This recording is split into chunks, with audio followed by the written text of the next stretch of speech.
bem-vindo, pessoal. Começa aqui, estreia mais um quadro do canal, que ainda não tem um nome definido. A ideia era que fosse HQ para ocupados.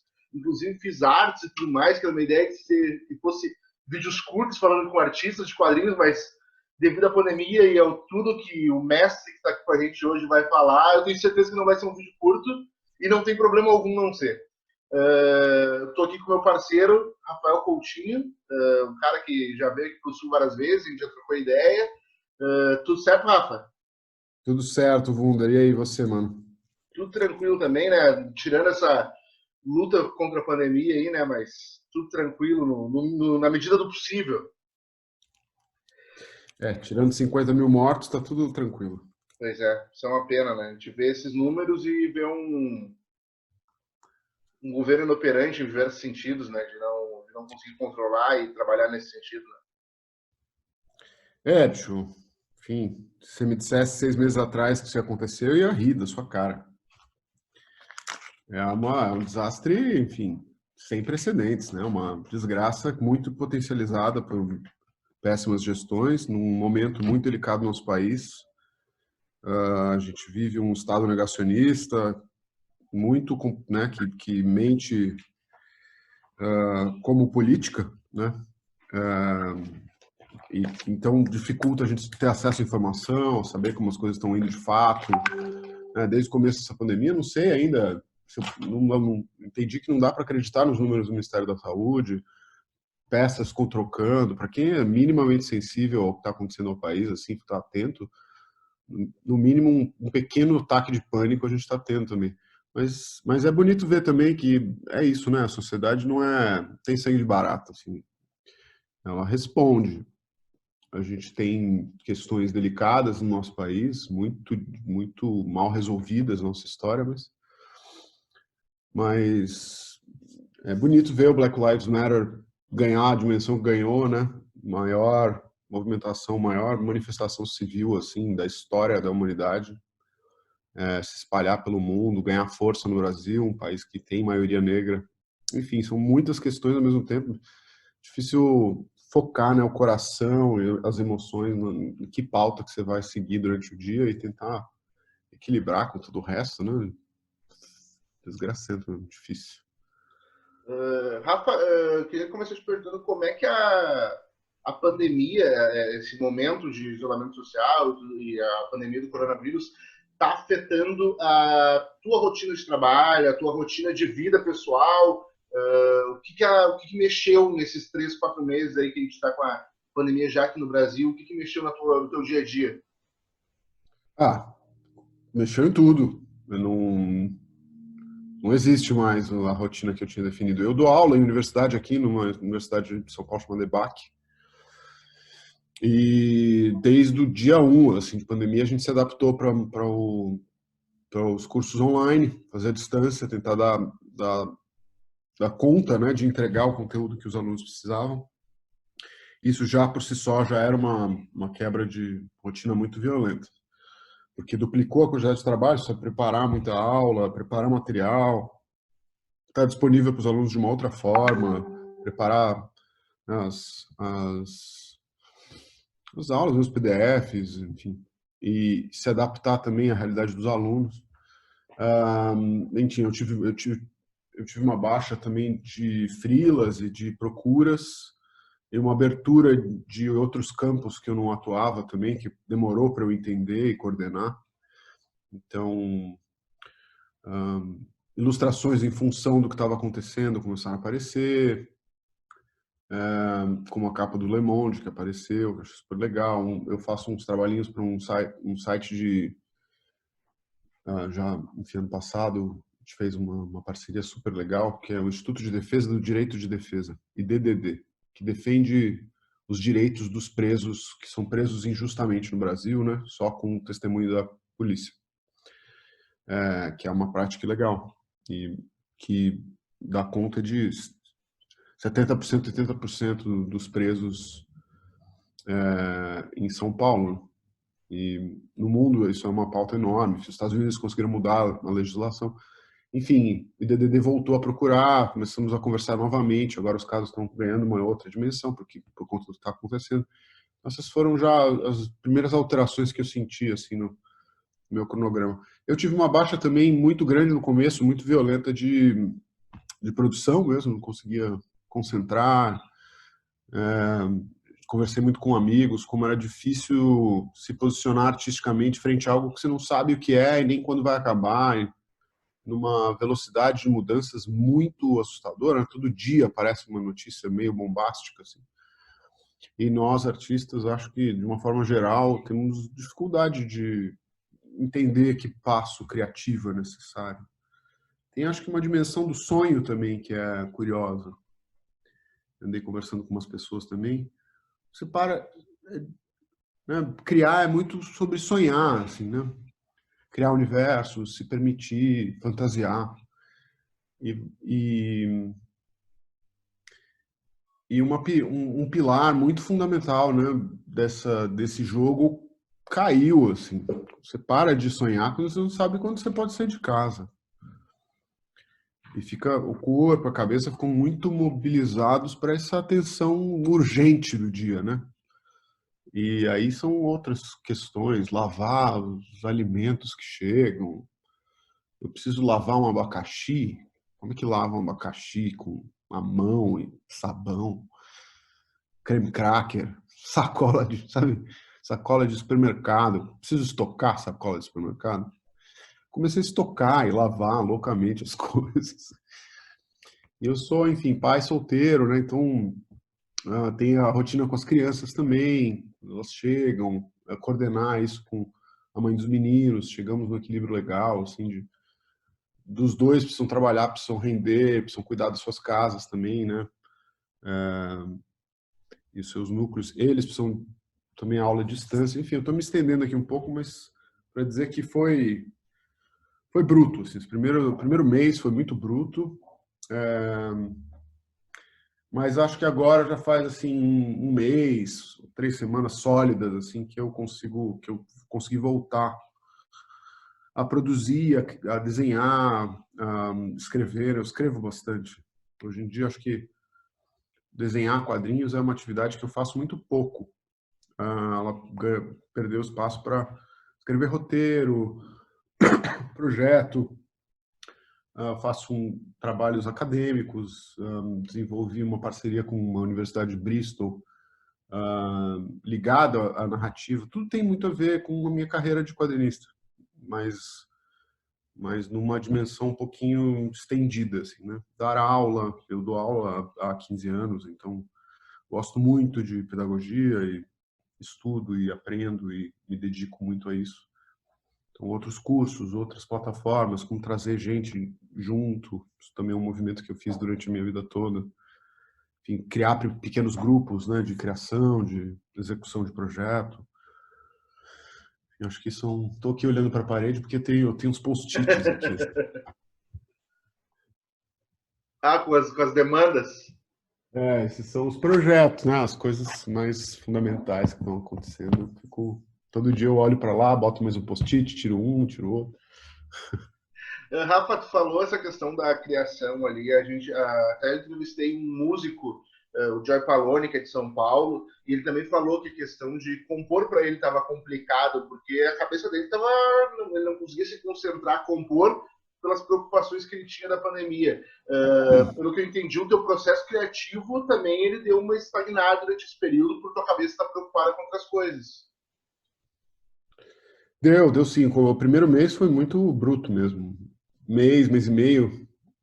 No começo, minha mãe estava aqui em casa também. Enfim, ela mora no exterior e uma vez ao ano ela vem ao Brasil, fica comigo, tal. E é um período sempre de muitas demandas. Ela tem que resolver muita coisa, precisa de ajuda. Enfim, muda um pouco a rotina da casa.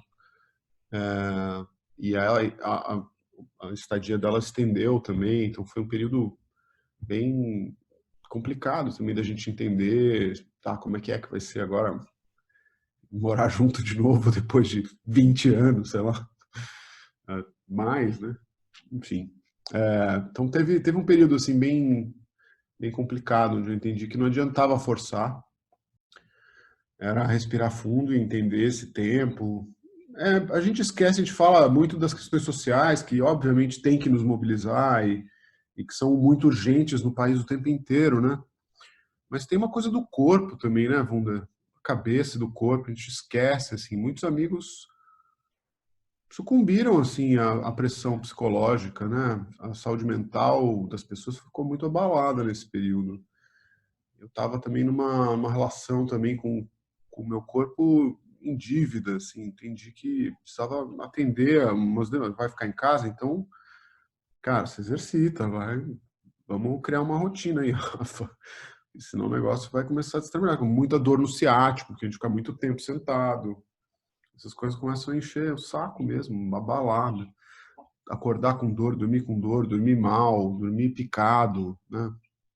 Começa a ficar exausto. E muitos amigos, enfim, a gente tem, né? Acho que é uma comunidade estendida. Eu tenho muitas pessoas muito queridas, importantes para mim, que eu me mobilizo também, me oriento muito para ficar de olho nelas, ver que elas estão bem, elas me ajudam também. E muita gente ficou mal, enfim, passou por maus bocados e a gente ficou tentando, né?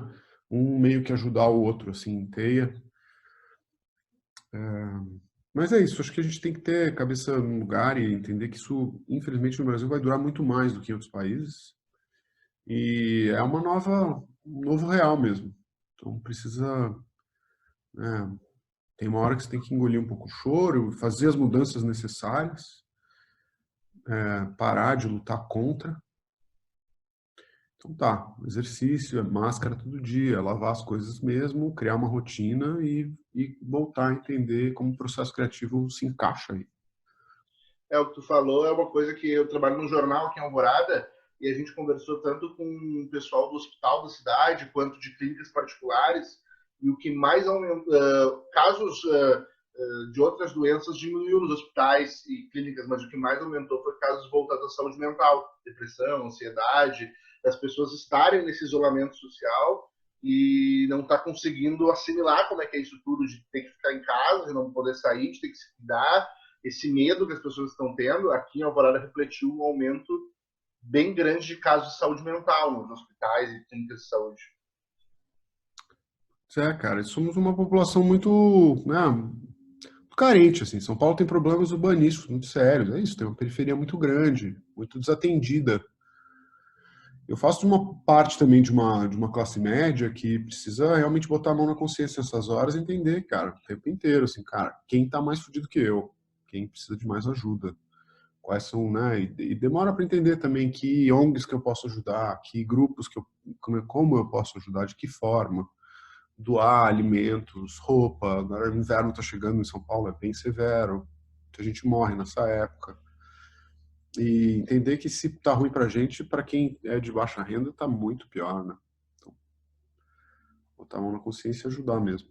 E como tu mesmo falou ali antes, tu fez a capa do Le Monde recentemente, onde tu fala, tem uma análise bem crítica sobre a questão do isolamento social ali, né? As pessoas se cuidando, mas quantas pessoas que são têm que se expor para aquilo, para aquela atividade acontecer.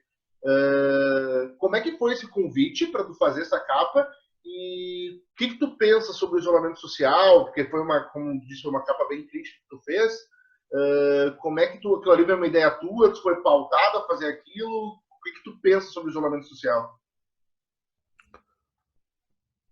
Cara, na verdade não tem muito o que pensar, né? Você vê os números dos países e entende que a única forma de sair disso, e sai, né? Países como a China, que é gigantesco, 1 bilhão de pessoas, saiu da crise, maior crise pandêmica do planeta. Como? Com isolamento social, com testagem em massa.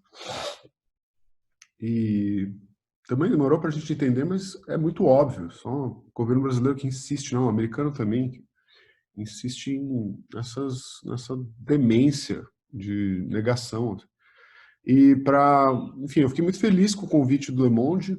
Eu gosto muito deles, assim, acho um trabalho excepcional que eles fazem. E quando me propuseram fazer uma capa, é mais ou menos o mesmo jogo quando faço ilustração, uma capa de livro, ou né, um livro ilustrado. Faço umas sugestões penso bastante, leio o máximo que eu posso sobre o assunto, me preparo com informação e esboço umas ideias. Hoje em dia é bom porque é bem ágil. Você tira umas fotos de WhatsApp, de uns thumbnails, assim, e manda para o editor e ele te responde meio na hora, ele já manda para o comercial, manda para o editor, manda para não sei quem, já tem mesmo os grupos. E aí mandei algumas ideias, tem uma que até hoje que eles não quiseram, que eu acho que foi, enfim, ia ter ficado incrível, que eu queria usar para alguma coisa, assim, tipo, um muro de escola no estilo Romero Brito, que é um negócio que tem muito em São Paulo, assim, um Romero Brito pirata, assim, e as pessoas passando na rua, tal. Mas é isso, tentar achar os jogos, né? A ilustração tem esses jogos de conteúdo e imagem que sugerem interpretações de texto que são interessantes. E para, enfim, a pauta era meio essa, né? Ó, isolamento social e pandemia, onde que está o conflito, né, socioeconômico numa sociedade tão desigual quanto a brasileira? Quem que está se ferrando mais? E era isso, né? Enquanto a classe média se isolava e brincava de fazer pão, a classe baixa estava trabalhando no Rappi, atendendo as demandas da classe média. Pegando ônibus todo dia, se expondo sua família, porque não tem escolha, porque não tem suporte do Estado, porque é mal orientada pelo Estado, enfim. Então a gente queria expor isso, falar disso. E foi por aí. Uma pergunta que eu faço para ti sobre a questão aí de São Paulo, para fazer um paralelo com aqui.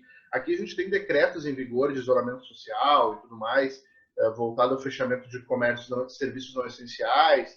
Só que a gente nota uma política de prefeitos e o governador até não, assim, pelo menos, até porque o alcance dele é outro, mas prefeitos fazendo vista grossa para esses decretos. Por exemplo, aqui em Alvorada, o prefeito assumiu que fez vista grossa, que falou para os comerciantes abrir a porta do lado, que a guarda não vai fechar. Cidades vizinhas dizem, eu não fui informado ainda que tem um novo decreto. E os repórteres chegam a questionar o prefeito, mas o decreto está no Diário Oficial.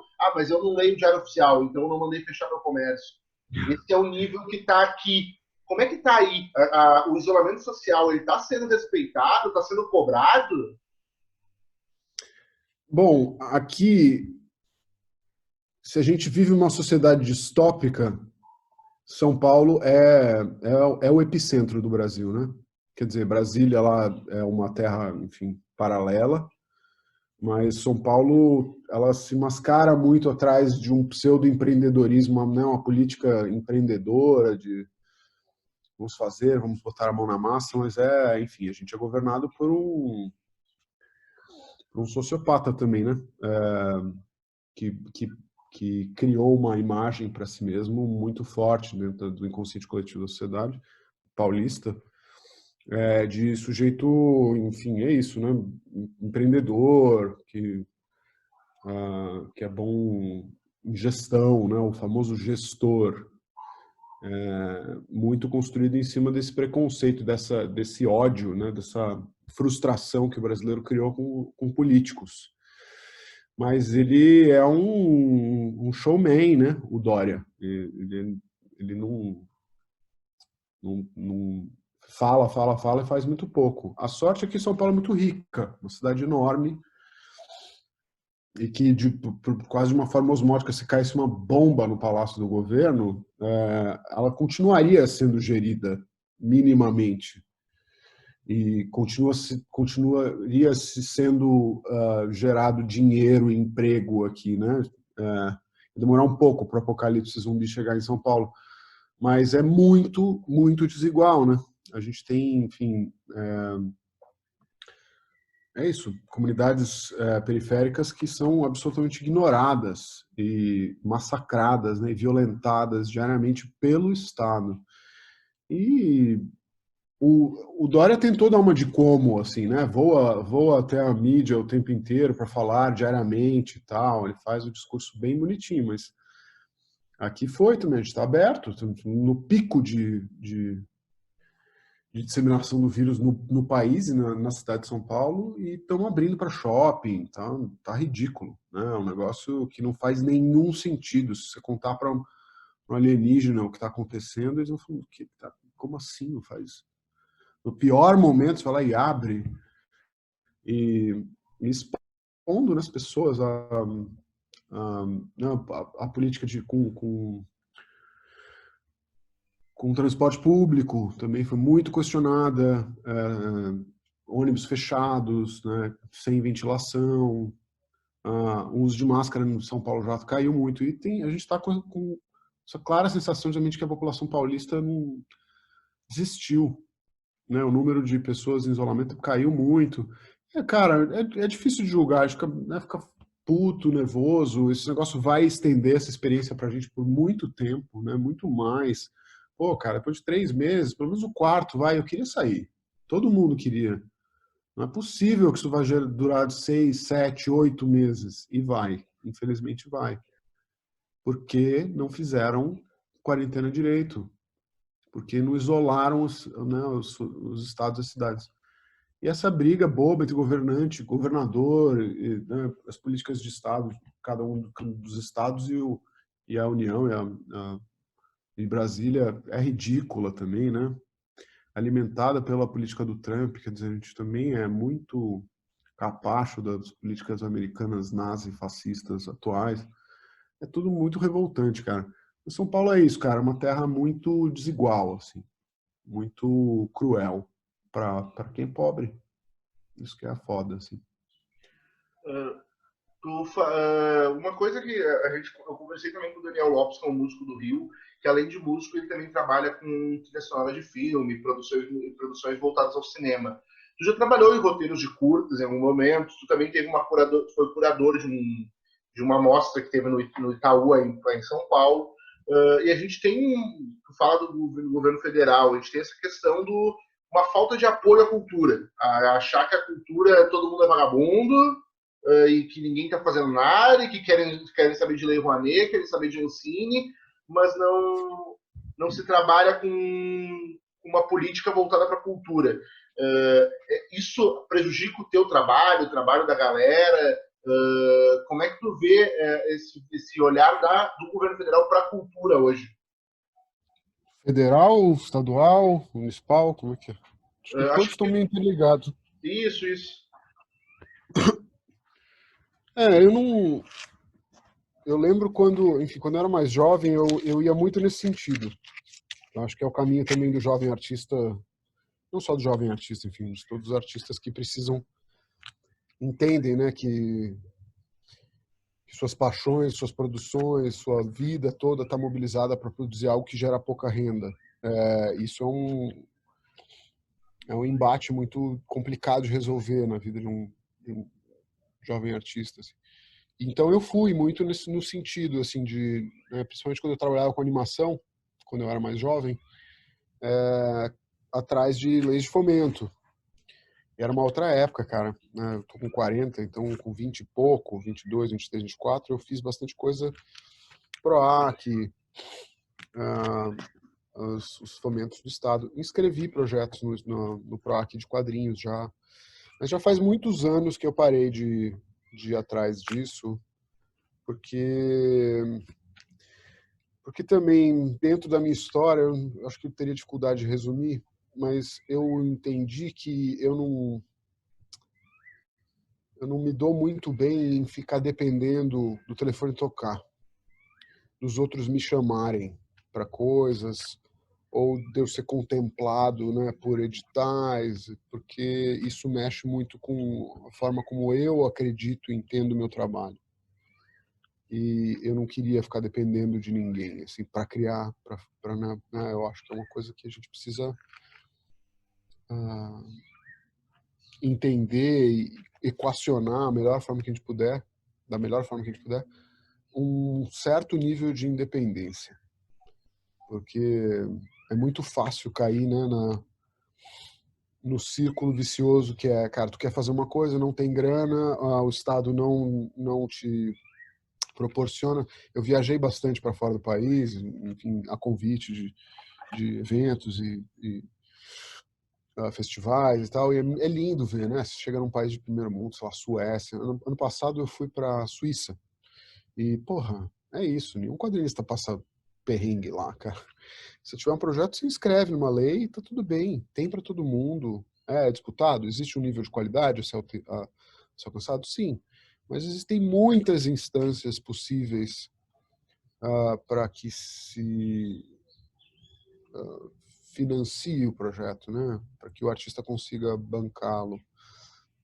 E isso é muito triste, a gente não tem, né? A gente tem muito pouco. A gente já teve uma situação bem melhor. Não era ideal, mas era bem melhor. E todos esses processos estão sendo super sucateados. Isso é real, é absolutamente real. Assim, viver de arte no Brasil, independente do Estado, independente de alguma ajuda do governo, é praticamente impossível hoje em dia. Eu tenho muitos amigos em audiovisual que, enfim, passa por um ataque claro e aberto, de viés, enfim, muito malicioso, né? Que é de demonização da produção de audiovisual brasileira. Mas quadrinho é um negócio que também, enfim, nunca teve muito fomento, né? A gente tem um PROAC em São Paulo, acho que abriu um municipal no passado, no retrasado. São poucos projetos que podem ser contemplados. Numa época onde a gente está vivendo um grande boom, né, lindo, de produção de quadrinho no Brasil, de enredo, de narrativa, de história. Enfim, eu comecei fiz isso 10 anos atrás, de dar um passo atrás, tentar entender que outras parcerias, que outras possibilidades existiam. Mas é bom também dizer que ficar falando parece, para quem ouve, que a gente está numa... que os artistas que se profissionalizaram são incríveis. Tal. E não, todo ano eu gasto muito tempo em coisas que não dão certo.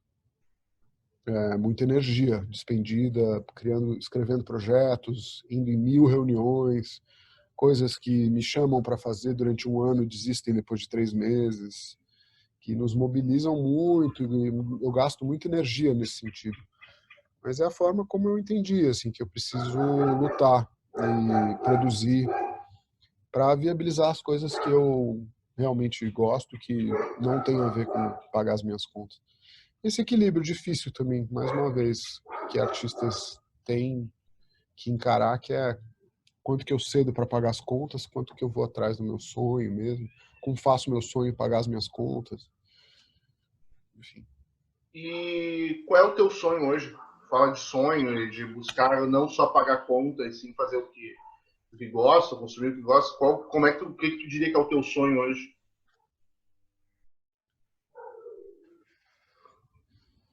Meu sonho, cara,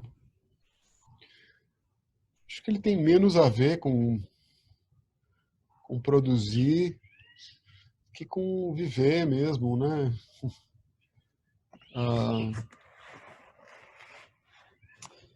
Enfim, meu sonho passa muito pelos meus filhos hoje em dia, vê-los crescer e coisas que eu quero para eles, assim, importantes.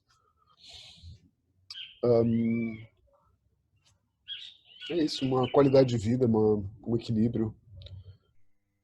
Vai soar meio poliana, assim, mas eu atualmente sonho com a queda do Bolsonaro, assim.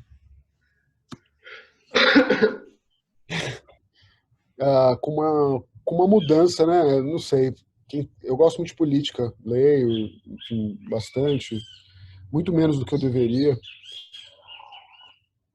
Mas acho que, mais uma vez, correndo o risco de soar tipo panfletário, a gente vê, né, o que está acontecendo no país nos últimos 20 anos, 15 anos, 10 anos. Eu não deixo de sonhar assim, com uma mudança estrutural. Eu gostaria muito de viver para ver algo que fosse um pouco mais.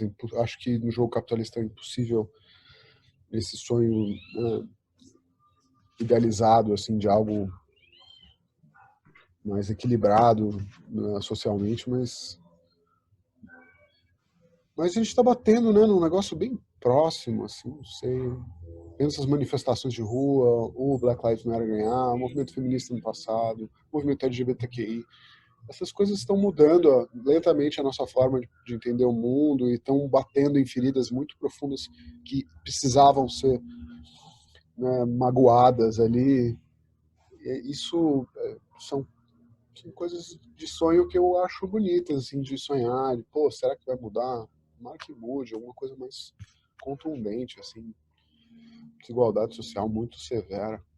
Mas, enfim, para parar de parecer que eu estou concorrendo à prefeitura de São Paulo, eu tenho muita vontade de terminar os beijos. E os beijos adolescentes. Então, chegar aos 9, fechar os 9 livros, enfim, volta e meia eu sonho com isso, assim, entregar o 9º livro e fechar esse arco, seria lindo. Tu fala do Beijos, recentemente ele foi anunciado pela Todavia, né, um volume único que já saiu e vai lançar novos volumes. Como é que é para ti retornar para esse projeto? Tu fez ele lá atrás no formato de webcomic, passa, tu desenvolve outros projetos. Como é que é retornar para aquele primeiro filho que tu teve? Só para explicar aí aos ouvintes, isso aqui é um tabaco, tá? Enfim. É um tesão, né? Na verdade, nunca parei de pensar no beijo, né? De escrever o beijo, de sonhar com ele inteiro, assim. E ele nunca deixou de ser um projeto enorme. Eu nunca, nunca aceitei ou cogitei que ele terminasse no 3º. E então, ano passado, quando a gente fechou com a Todavia, parece que eu e os meus personagens sentamos numa reunião. Mas enfim, quando eu sentei, a gente bolou relançar as 3 primeiras edições, uma edição completa, com um pouco mais de conteúdo, mirando os 9 livros, né? Que vão ser, na verdade, 3 volumes, compilados em 3, né, pela Todavia. Eu fiquei muito feliz, muito empolgado, e desde então, querendo muito que isso acontecesse. E tenho trabalhado. Um pouco difícil de voltar à boa forma que eu tinha quando eu não tinha filhos, botando um pouco de culpa neles também, para eles tratarem na terapia deles durante a vida. Mas é uma equação complicada, cara, fazer quadrinhos e ser adulto. Ser responsável. Então, achar o tempo, a disciplina, né? São projetos muito longos que geram muito pouco dinheiro. Conflitam muito com esse pagar contas diário. Então, muito do trabalho que eu faço no Beijo é de texto e mental, assim, encaixando pecinhas e pensando na arte. E eu aprendi a trabalhar dessa forma, na verdade. Não entender isso como um movimento que me deixa ansioso. Não estou produzindo páginas diárias, mas entender que muito do processo para mim é sobre pensar, assim, me mobilizar para aquilo, ficar focando naquilo, olhando aquilo, perceber quando eu não consigo mais parar de pensar em alguma coisa, é porque ela está acontecendo já. E o Beijo tem sido essa obsessão, assim, há bastante tempo. E vai rolar. Eu sei que tu mesmo disse a questão do momento que a gente vive, a questão que a arte não é aquilo de correr atrás de página a dia, mas tu tem alguma perspectiva de quando devem vir os novos volumes? Tu já trabalha com isso ou vai ser conforme for fechando esse material? Eu falo aqui que não é página entregue, mas é também, né? Enfim, eu entendi que existe, na verdade, mais trabalho do que a página sendo feita diária. E que aquilo já é trabalho. Você começa a pensar muito intensamente, anotar em qualquer lugar que você pode, pequenos trechos de frases malucas, assim, voltar no arquivo de Word, abrir, né? Eu tenho pastas e pastas com textos, pedaços, trechos. Organizar esse material também começa a ficar meio convulsivo. Mas sim, tem uma hora que é página entregue, disciplina diária de organização, né, dessa linha de produção que é bem complicada. Eu gosto muito de ser bem Caxias, né? Fazer primeiro o roteiro, depois todos os thumbnails, depois todos os esboços, depois todas as artes finais, depois digitalizar, balonear, colorir. Então, enfim, a gente estava tentando pensar numa ideia de fim de ano para esse fim de ano, mas eu acho que vai ser difícil. Até porque, enfim, caiu uma bomba atômica no planeta Terra Então mas eu sei lá, eu continuo focado em tentar achar esse prazo mais próximo, assim, né? Que seja o começo do ano que vem, terminar os 3 próximos, né? Que vai virar o próximo volume, seria muito bonito. E faço muitos movimentos com outros trabalhos, acho que também a gente começa a se entregar, assim, quando putz, não está dando e você precisa aceitar suas limitações, você começa a entregar um pouco os pontos, né? E eu entendi também já há alguns anos que o quadrinho tem que partir de um pressuposto de que você é uma figura obsessiva, né? E só funciona se essa obsessão for a força que orienta. E minha obsessão é essa, é terminar esses livros, fazê-los do jeito que eu imagino que eles fiquem e me organizar para que isso funcione. Então, eu preciso levantar grana para me bancar um tempo necessário para poder ficar focado e render mais. Isso tudo eu tenho tentado mexer com peças de outros lados da vida para comprar tempo. Rafa, foram quase 40 minutos de papo. Eu gostaria de te agradecer por ter topado participar e dividir um pouco do teu conhecimento comigo. É sempre uma aula conversar contigo, tanto quando a gente se viu na Comic Con de Canoas, quando a gente se viu na Galeria Hipotética, quando tu veio lançar o Fabuloso Quadrinho Brasileiro. E espero que tu tenha curtido, que tenha sido uma experiência legal para ti também, dividir um pouco dos teus pensamentos políticos, projetos pessoais, visão da pandemia com o público aqui do Sul também.